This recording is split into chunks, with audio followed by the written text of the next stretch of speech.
Desde Tecámac, Estado de México, todos somos Hunters.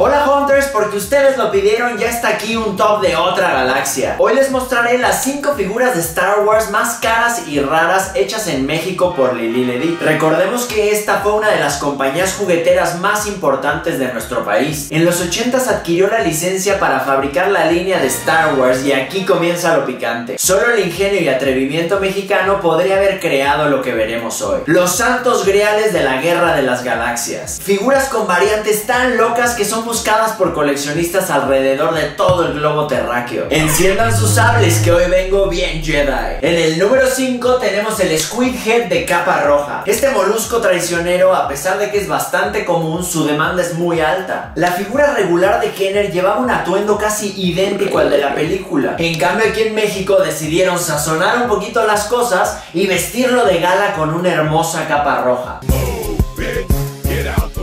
Se cree que esta variante es la primera versión que venía en el empaque retorno. El misterio continúa y aún nadie sabe por qué existe esta variación, pero la incógnita es lo que le da más mística e importancia a Squidhead. La recompensa por un bicho de estos completo y en mint condition es de $400, casi 8,000 pesos mexicanos. En el número 4 tenemos el Jawa de capucha removible. Este mini chacharero de Tatooine se ha ganado a pulso su lugar en este top. Cuentan varios padres de los 80s que se les hacía injusto pagar lo mismo por un Jawa que por un Vader o un C-3PO. La poca importancia del personaje y su tamaño diminuto hicieron que la figura no tuviera tanto éxito. Pero oh sorpresa, hoy en día el mejor amigo de los Tusken en su versión mexicana es el que parte el queso en la galaxia. Tal vez no lo habían notado, pero Lili Ledi decidió hacerle una capucha removible separada de la túnica. Sus ojos en forma de almendra y el blaster marcado con la L es lo que le da la exclusividad mexicana. A mí se me hace un personaje muy divertido y como coleccionista me dan ganas de formar una pandilla. Esta joyita Cherry puede estar en tu colección si desenfundas 800 de los verdes, más de 15 kilitos. En el número 3 tenemos el Cloud Card Pilot. Es conocido en el bajo mundo como el piloto con botas para lluvia y cabeza de champiñón. Es interesante ver cómo un personaje sin relevancia de nuestra saga favorita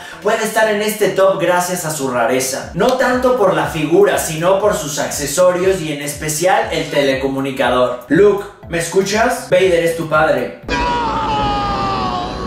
Esta pequeña pieza es la joya más preciada de la colección mexicana. Ahora sí aplica, el tamaño no importa. Creo como coleccionista que esta pieza nos ha dado bastantes dolores de cabeza para completar colecciones. La pistola también es muy escasa y encontrar la figura en buen estado es todo un reto. Esta chulada de nuestra cultura pop se evalúa hoy en día por arriba de los $1000, casi 20 lanas. En el número 2 tenemos el Big Fortuna capa roja, el orgullo mexicano, el achichín de Java, el guapo de la cuadra. Este extraño ser de ojos rosas ha sido ya por más de una década una de las figuras más buscadas por todos los Hunters. Mientras que su atuendo clásico hecho por Kenner es de color beige, aquí en México decidió seguir los consejos de los modistos de Lili Ledi y ponerse una gabardina color vino.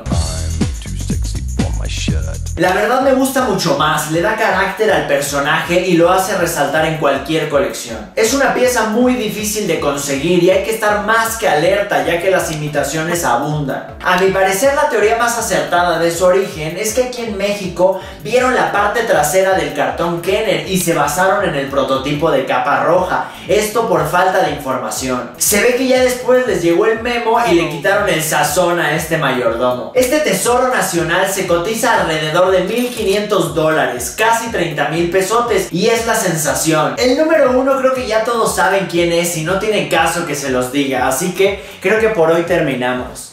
Choro, nunca me cansaré de hablar de esta hermosa figura. Y por fin en el tan esperado número 1 tenemos el Boba Fett de cohete removible. Es obvio que el cazarrecompensas más temido tenía que encabezar este top. Es un personaje muy popular y una de las figuras más coleccionables de toda la saga. Pero permítanme hablarles de la Mona Lisa de Lili Ledi. Solo en México tuvimos el placer de poder sacar el cohete de esta figura. Mucha gente se confunde con el prototipo que en realidad lo lanza, pero esta pieza no pasó pasó de un prototipo y nunca estuvo a la venta. Esto por motivos de seguridad para los niños. Aquí en México esa norma se la pasaron por el arco del triunfo, pero solo por poco tiempo. Sí, dejaron sueltos algunos cohetes y esto lo hace lo más cercano al prototipo Firing Rocket. Es escaso, raro y favorito. ¿Qué más le puedes pedir a un coleccionable? Si quieres capturar esta reliquia de nuestra arqueología moderna, pues ponte pilas, ya que anda costando hasta 2000 cueros de rana, casi 40 varos. Sé que este top debería de ser interminable, pero les prometo la segunda parte. Mi favorito es el número 2. ¿Cuál es el tuyo? ¿Te gustaría ayudarme con el canal? Pues suscríbete y vamos por los 200,000 Hunters. Comparte este video con todos los Jedi y Siths que conozcas. No olvides buscar en el cuarto de cachivaches, ya que podrías tener una joya de estas. Suerte en la cacería, están viendo Mad Hunter Channel.